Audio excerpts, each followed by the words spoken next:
Europe is at a crossroads. For decades, it relied on the United States for security, confident that the transatlantic alliance would always hold. But today, as war rages in Ukraine and peace remains a distant dream, Europe finds itself sidelined in talks that could shape its own future. The big question is, can Europe take charge of its own security, or will it always play second fiddle to global superpowers? Ukraine's battlefield is not just about missiles and tanks, it is about shifting power, broken promises, and a continent caught between old alliances and new realities. On one side, Washington and Moscow set the terms, making moves that ripple through European capitals. On the other, leaders in Paris, Berlin, and Brussels talk of strategic autonomy but struggle to act.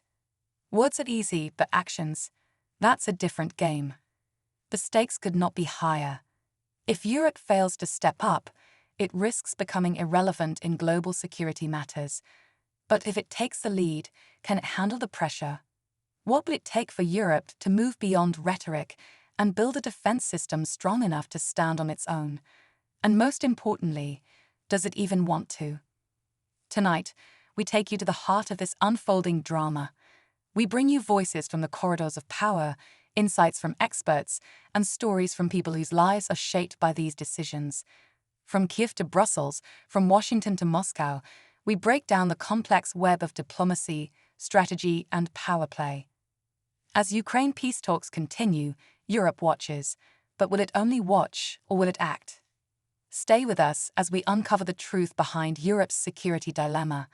The answers might surprise you. For years, European leaders have spoken about taking control of their own security. They have debated building a stronger defense force, reducing reliance on the United States, and becoming a more independent power. But when real challenges arrive, those words often remain just that, words. Now, with Ukraine at war and the world watching, Europe faces its biggest test yet. In Brussels, diplomats shuffle between meetings, carefully choosing their words as they discuss security strategies. In Berlin, policymakers debate whether Europe should spend more on defense or continue relying on NATO's umbrella. In Paris, President Emmanuel Macron talks about strategic autonomy. But what does that really mean when European countries cannot even agree on how to handle the war in Ukraine? Meanwhile, in Washington, decisions are being made that will directly impact Europe's security. U.S. officials meet with their allies, making promises, setting conditions, and shaping the future of the region. But how much of this is truly in Europe's control? While European nations are deeply affected by the war, dealing with refugee crises, energy shortages, and economic turmoil, when it comes to peace talks, they often find themselves on the sidelines. The negotiations are dominated by the United States, Russia, and Ukraine itself. Europe, despite being the most impacted, struggles to make its voice heard. The conflict has also exposed deep divisions within Europe. Some countries, like Poland and the Baltic states, want a tougher stance against Russia. Others, like Germany and France, try to balance diplomacy with economic interests. These differences make it harder for Europe to act as one powerful force. Instead of a united front, there is hesitation, disagreement, and delay, and that only makes Europe's position weaker. But the biggest question remains, does Europe truly want to take charge of its own security? Building a strong, independent defense system is not just about military power, it is about commitment, long-term strategy, and unity. Right now, Europe is still debating what kind of role it wants to play in global security. Does it continue depending on its allies, or does it finally take control of its own destiny? As Ukraine's war drags on and peace talks remain uncertain, Europe's moment of truth is approaching. Will it rise to the occasion, or will it be left behind once again? The answer is still unclear, but one thing is certain: what happens next will define Europe's future for generations to come. As Europe stands at this critical juncture, the cracks in its security framework are becoming impossible to ignore. The war in Ukraine is not just a test of military strength, it is a test of leadership, unity, and political will. But while European leaders hold press conferences and issue statements, the reality on the ground tells a different story. The continent remains dependent on the United States for intelligence, weaponry, and strategic planning. Every major decision still runs through Washington, leaving Europe with little more than a supporting role in its own security drama. But this reliance comes at a cost. The United States has its own interests to consider, and while it continues to support Ukraine, there are growing questions about how long that support will last. Political divisions in Washington have made military aid an increasingly contested issue. With elections approaching, there is no guarantee that future U.S. administrations will maintain the same level of commitment. This uncertainty leaves Europe vulnerable, exposed to a conflict it cannot fully control. And if the U.S. ever pulls back, what happens next? Some European leaders are already sounding the alarm. In Poland and the Baltic states, officials warn that Europe must be prepared to defend itself, because no one else will. These countries, which have long feared Russian aggression, are pushing for stronger European defense cooperation. They want to see more investment in military capabilities, a faster response to crises, and less hesitation when it comes to standing up to external threats. But not all of Europe agrees. Germany, for example, has been reluctant to make bold moves. Historically cautious when it comes to military expansion, Berlin prefers diplomacy over direct confrontation. Even as it increases defense spending, it remains wary of actions that could escalate tensions further. France, on the other hand, wants Europe to be more self-reliant but struggles to bring others on board. The result? A continent stuck between ambition and indecision, unable to take the decisive steps needed to secure its future. Meanwhile, Ukraine watches closely. It needs European support, not just financially, but politically and militarily. Every delay in decision-making, every hesitation, has real consequences on the battlefield. As Kiev fights for survival, it cannot afford to wait for Europe to figure out its next move. The longer Europe debates its role, the greater the risk of losing control of the situation entirely.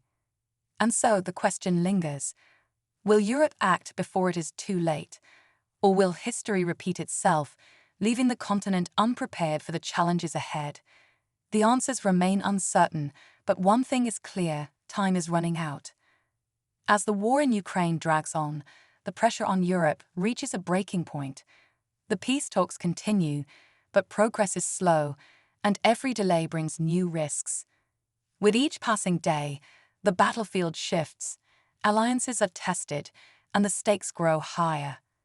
European leaders know that the decisions they make now will shape the future of the continent, but hesitation and internal divisions continue to hold them back. Tensions are rising, not just between nations but within them. In Germany, politicians argue over increasing military aid to Ukraine, knowing that stronger support could escalate tensions with Russia, but doing nothing could weaken Europe's standing. In France, President Macron speaks of European autonomy, yet struggles to rally enough support to turn words into action. In Poland and the Baltic states, fear is growing. What happens if Ukraine falls? Will they be next? Meanwhile, on the front lines, Ukrainian soldiers are not waiting for Europe to make up its mind. They fight with whatever weapons they can get, knowing that every decision made in Brussels, Berlin, and Paris has life or death consequences for them. In Kiev, government officials grow frustrated with European inaction, reminding their allies that they are not just fighting for Ukraine's survival, they are holding the line for all of Europe. But are European leaders truly listening? Then, a new development shakes the fragile balance. A key moment in the peace negotiations brings the conflict to a turning point. Reports emerge that Russia and the United States are deep in talks, discussing terms that could determine Ukraine's future. But where is Europe in these discussions? Once again, it finds itself on the sidelines, watching as others decide the fate of its own neighborhood. The realization is setting in: if Europe does not act now, it may never get another chance to shape its own security. But even as urgency grows, disagreements remain.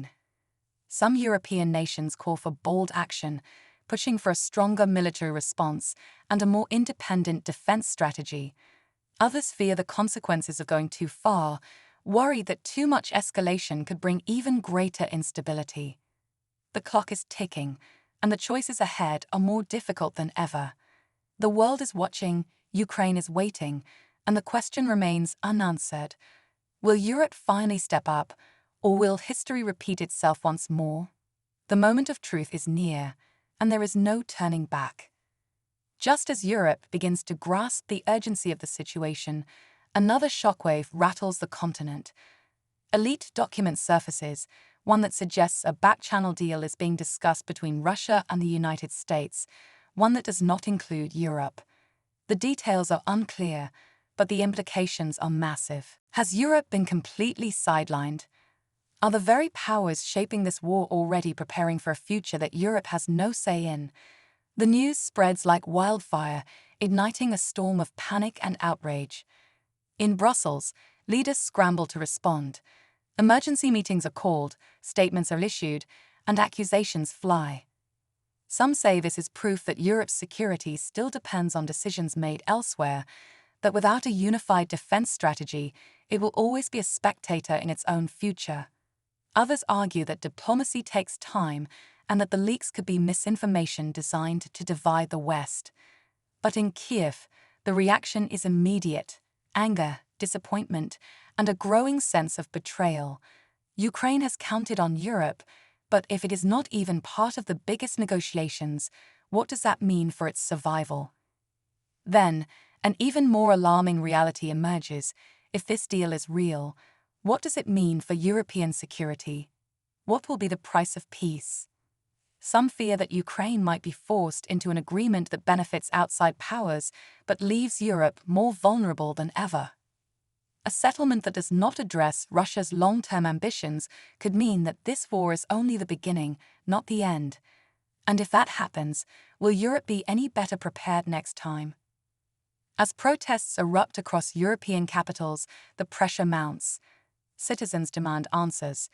Some call for stronger military intervention, arguing that Europe cannot afford to let others dictate its fate. Others, fearing deeper involvement in the conflict, push for de-escalation and immediate diplomacy. The divide within Europe deepens. Who should lead? Who should decide? And is there still time to change the course of events before it is too late? Meanwhile, in Washington and Moscow, the talks continue behind closed doors. The stakes have never been higher, and yet, Europe's role in the final decision remains unclear. Will it force its way to the table, or will history repeat itself once again?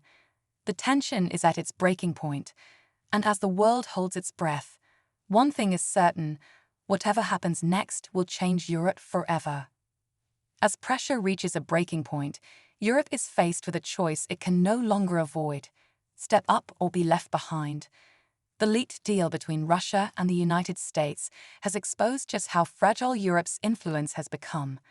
But instead of fading into the background, something unexpected happens. For the first time in decades, European leaders come together, not just in words but in action. In an emergency summit, a unified decision is made: Europe will not accept an agreement that it had no role in shaping. Within hours, high-ranking officials from France, Germany, and Poland make a bold move.